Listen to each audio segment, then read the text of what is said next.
so when we look at this picture, and we're going to say it's Sister Girl today. Sister Girl done broke her hip.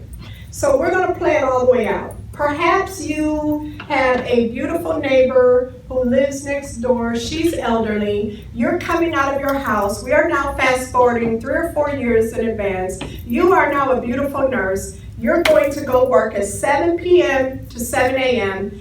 And when you come out of your house, it's around 6-ish or whatever. Now, it's a Wednesday. She's going to Bible study. You're going to work. She comes out of her house around the same time. It's the depth of winter, so it's dark outside. She's got a piece of shit for a son. He didn't shovel her driveway. He didn't clean that ice off her stoop like he should have. And it's winter time, and she lives alone. You are over here at your house, about to come out your house, get in the car, going over there to the hospital. When you come out and she comes out, she falls, you hear it, she's screaming. You, being of good sound mind, body, and spirit, run over there to help her. She has the classic signs and symptoms of a fractured hip.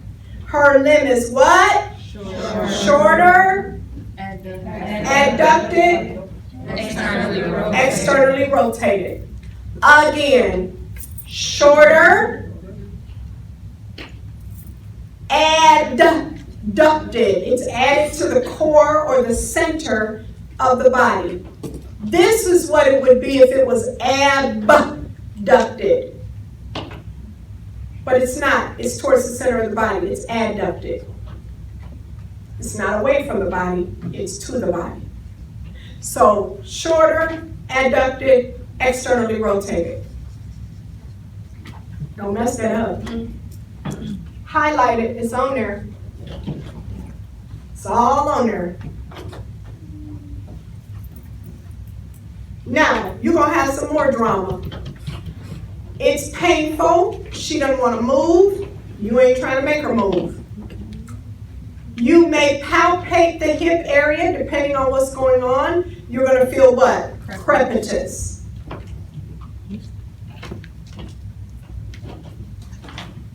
Eventually, it will become blue, swollen, whatever. Now, a hip fracture ain't no joke. Why? Because when you break your hip and you're over 65 years of age, it is a death sentence. From the date of the broken hip, statistics show that you are dead 2 years later. That's why you can't let the hip break. This patient needs false precautions after 65. You need to really go through that every time you get a 65-year-old in your facility, whether it's just for primary care or whatever. Who do you live with? Who shovels your driveway? Are you still driving? Did you make sure you got all your little throw rugs up? Remember, try not to walk around with bare feet or flip-flops. All that shit you already know. The bottom line is when this patient breaks her hip, it's a slippery slope to death. And I got a million of you that told me that's exactly what happened to your grandmother. So I need you to be on point. Now, when we talk about a hip fracture, let's play out how in the hell did she die. Let's play it out, shall we? She's fractured her hip. You're with her in terms of calling 911. They come and get her, take her to the nearest hospital. She goes in Buck's traction.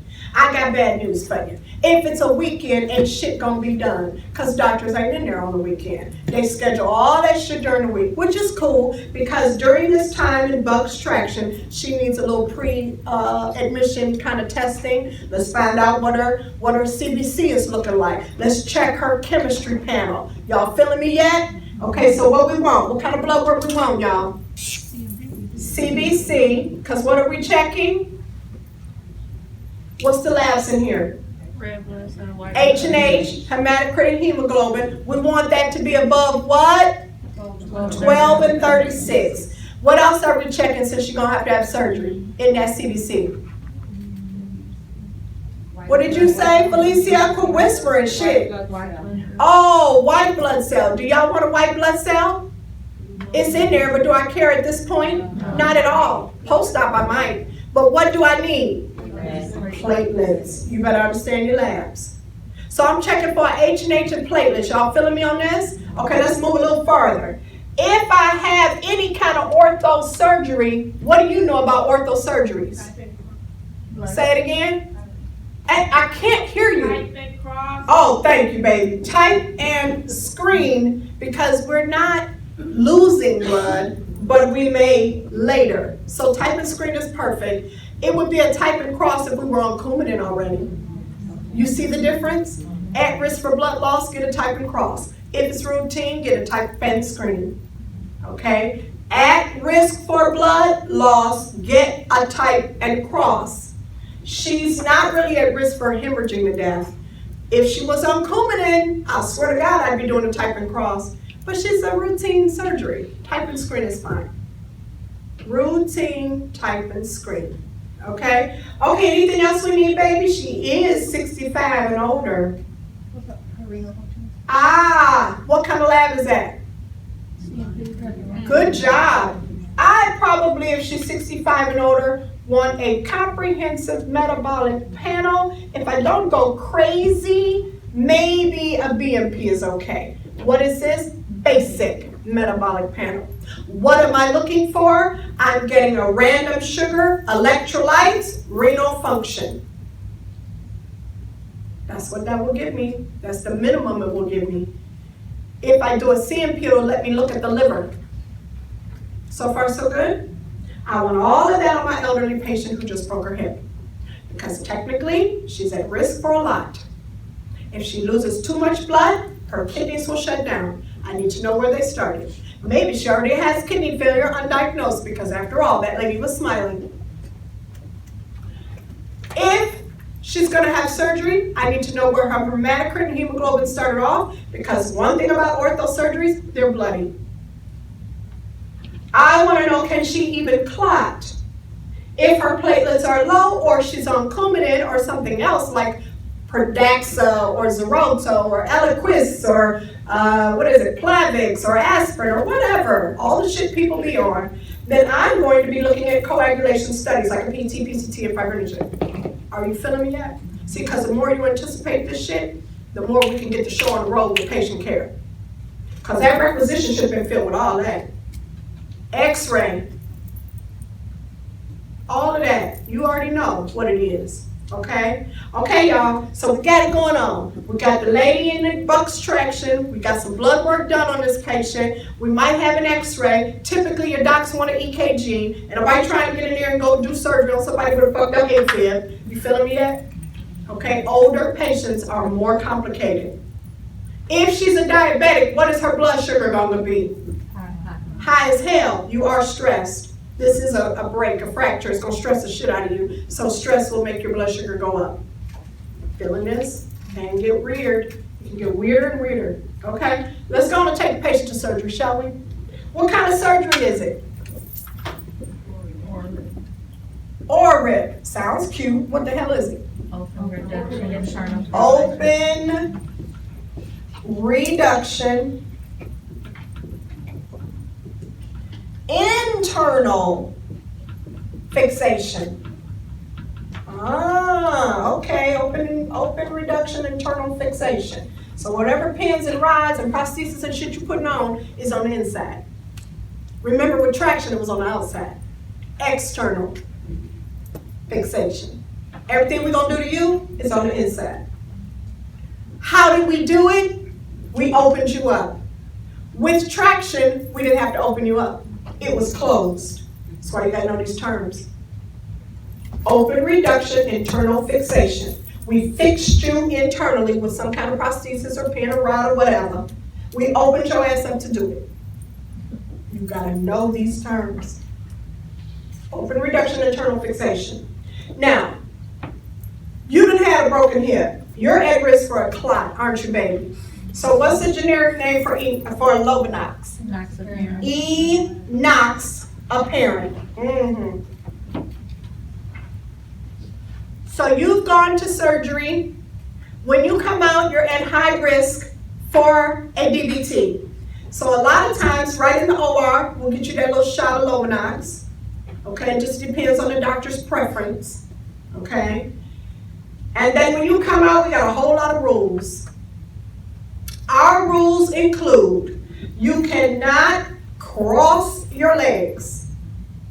Your toes need to be facing up to the ceiling. While in bed, your toes need to face straight up to the ceiling. The nurse knows to keep the hip, here we go, abducted with an abduction pillow or A-frame pillow. Abducted.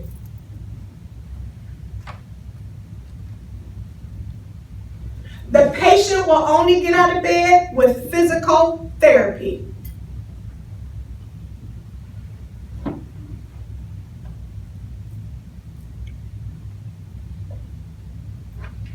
When this patient is discharged, well, first of all, let's make sure we cover this one, because this is a big one. See what it's saying? No crossing the legs, keep the hip abducted, and then it says no 90-degree bend. Here's what a 90-degree bend is.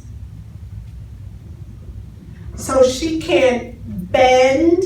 You can't have that head in the bed up 90 degrees. Either way, it's a 90-degree or more bend or flexion. So you can't do that, right? She can't bend herself, her body, to put on her shoes. She can't bend over to pick up that sock. She can't bend over to lift that grandbaby, Bryce. Okay, so she can't do none of that. Ain't no way in hell. She can't be bending like that, So she actually needs a lounge chair at her house.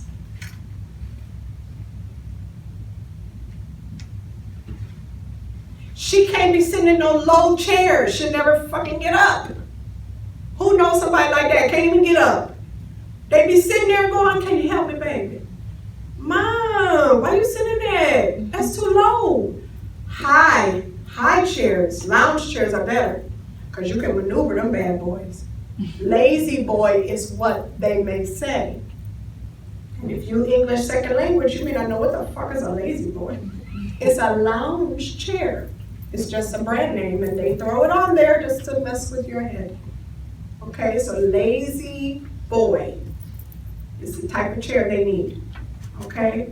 Now, but let's examine why they died, shall we? Because they didn't go home. No. If your elderly patient survived this in the hospital, and that's a big if, because what do we know about all surgeries? 5 deadly complications. What's the 5 deadly complications of any surgery? Anesthesia complications is the one that'll kill you first, so we're putting these in order. What's next? Hemorrhage. What's next? DVT, PE. Make sure you know the number 1 complication after hip fracture is a DVT, PE. What's number 4? Pneumonia. What's number 5?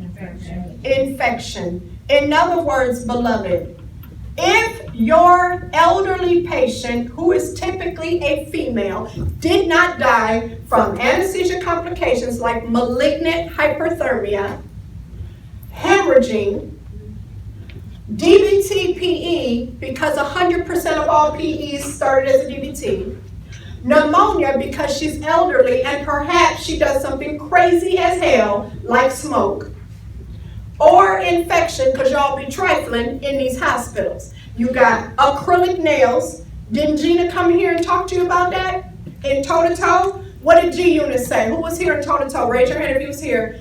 Cup, what'd she say? Jacob came in and said, I want to see your nails. Joint Commission walked into her hospital and said, hold out your hands, let me see your nails. What did they do with the people with acrylics? Sent one person home. Sent their ass home. Stop killing our patients with that bullshit on your hands. You are not top model, you're a freaking nurse serving God's people. Cut it out. I thank God Joint Commission came in and did that shit, because I'm tired of talking. Maybe if your little ass miss some money, you'll feel it. I don't know. But you need to stop it because you're killing our people. Infection. Infection is huge. your doctor, your nurse, when they walk in the room, and my love, one day you will be a patient, and you need to follow this rule too. When the patient is sitting in that room and you walk in, don't be offended because she asked you to wash your hands so she can see it. You might have just washed your hands over there in the other room. I don't give a damn, wash them again. Build trust with this patient. Don't be offended. Say, you know what? You're right. I'm going to wash my hands. I did just wash them, but I'm feeling you, girl. I'm glad you said it. I want you to continue that because I don't want you to have an infection. Hospitals is nasty as hell. Wash your hands. Okay? Now, so you got all this. Maybe your patient survived all of this. That was marvelous. But where they going next? No, they not. They ain't going home with no damn hip fracture. Rehab. Ah, yes. Rehab. Let's talk about the rehabs and the rehab nots.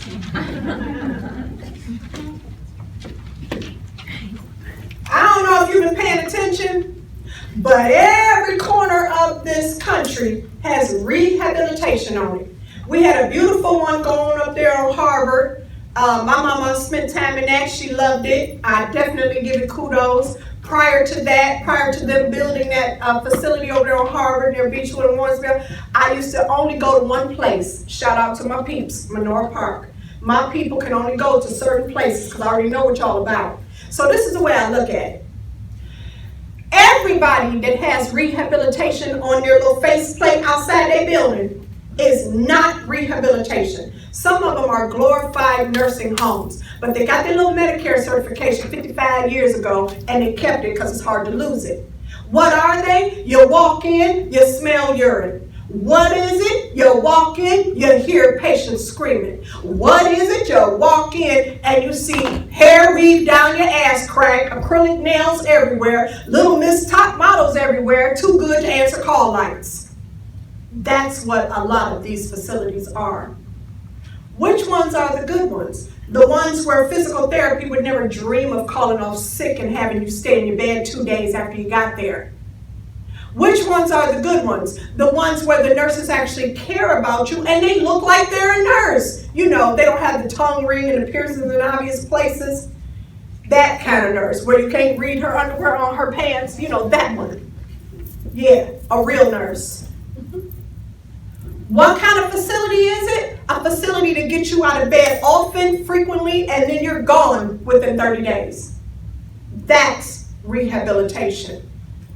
When this patient goes to the other rehabs with Miss Thang working, who's on Facebook more than she's in her patient's face, then they get poor care. When physical therapy calls in 2 days in a row and there's no coverage, they never get out of bed because we don't think we should get her up. Physical therapy gotta get her up. So she gotta stay in bed. What happened when she stayed in bed? She started breaking down on her skin. When she starts breaking down on her skin and getting a pressure ulcer, she gets an infection in that area. What kind of infection? You know, hospital acquired. MRSA, VRE. Oh, I'm sorry. She also wet the bed because you never bothered to answer the call bills because you thought you was too good. Aides do that. That's not my job. And your aides are overworked and underpaid. I told y'all that. That's why they're short all the time. But you on some bullshit, so you let this woman sit in urine, so now she's got a whopping UTI. What's the infecting agent? No, not simple E. coli. A little bit more complicated than that. Klebsiella, VRE, shit that's hard to get rid of. So then what happens? The doctor orders Vanco. You stuck on stupid part on dumb. You hang the Vanco, don't know shit about our kidney function, can't even imagine what a peak and trough is because you never learned it in your little 2-year program. You don't even know what it is. That's the kind of nurses I gotta teach. They don't even know what it is. It ain't like they teach that shit at LPN school, and a lot of these facilities have LPNs or RNs that just don't know any better. Initially, it's not your fault that you went to a school that was fucked up and crazy. It's your fault when you take your ass out here and call yourself on practice and still don't know shit.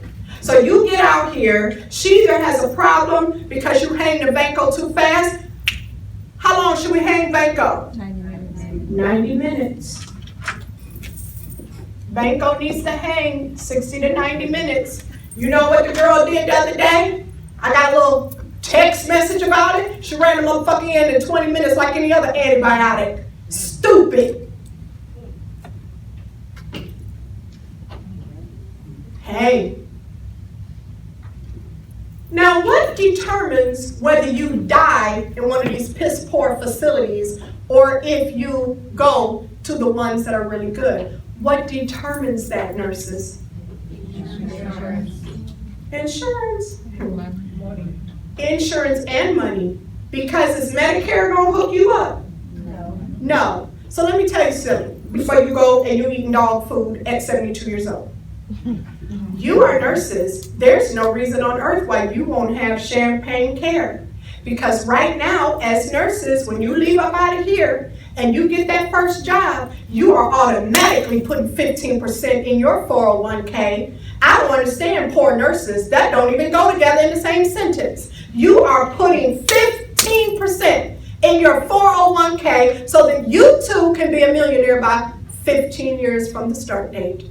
That's exactly what happens to nurses that I teach that do it right. My girl that was here Saturday immediately put her 15%. She's like, I can't fucking believe it, man. I got $500,000. It's only been 8 years. I fucking believe it because that's what I taught you. Put your 15% away and quit acting stupid. We may be born poor like me, but we ain't gotta die poor. Put your money away. Fuck that person, them damn Ugg boots. Put your money away. But we talking about 65. That wasn't a nurse. So what determined whether my mama, who had hip replacement, went to shitty place rehab or fantastic rehab? Her husband's insurance. Don't let it twist it. These women ain't got nothing but a husband. And that husband may have died by now. I'm sorry, I forgot. You may or may not understand that 70 to 80-year-old women did not work outside the home. They got married, they stayed married, and their husband provided. That's the way things used to be. So how did my mama, with a dead husband, qualify for this beautiful place? It's called labor unions. It's called Ford Motor Company Labor Union. Pensions. Pensions and Medicare made it so she can go to a decent place. If you take your Medicare having ass to this place, you ain't gonna get shit. You better have a backup plan. Now that backup plan may have been through a pension or a union or whatever at that job, that school system, that whatever, or it may have been because you got money. But the people I know ain't even got $400 in the bank. This is the people that you and I both know. And where are they going? They're going to the shitty ass rehab. Rehabs, rehab nots. Raise your hand if you see it every day. They got terrible care. And it's because of the pocketbook. But it don't have to be that way. We out here working. Supposedly the unemployment rate, which I truly do believe, because I see the job signs, jobs hiring and everything, is 3%. So who in the hell can't try to put a little piece of change in the bank? Y'all come on. Pick yourselves up. Learn. When you know better, you do better. When you do better, you teach better. Teach. What is mama doing? Your mama. What she got? She got a backup plan? Because you're going to be the backup plan. I ain't letting mine go. You're going to be paying for her, so put some money aside for her too. Hip fracture, 2 years from the date is death, generally speaking, because of the piss poor rehabilitation that goes with this patient in the typical facility that you might work at. Don't be there doing this. Please be a better nurse than the ones you're looking at. Please take care of these precious patients better than they're getting right now. How many seen a hip fracture come in and not get out of bed that first day? Exactly. They didn't even get out of bed. You know how much they were supposed to be out of their bed? 6 times. They didn't get out once. Hey, I'm telling you what I know. So you better remember what we're doing with this patient. Now, what's the number one reason that they die? DVT. If you're supposed to get up 6 times in a day and you got up 9 times, not once, DVT. Let's do that.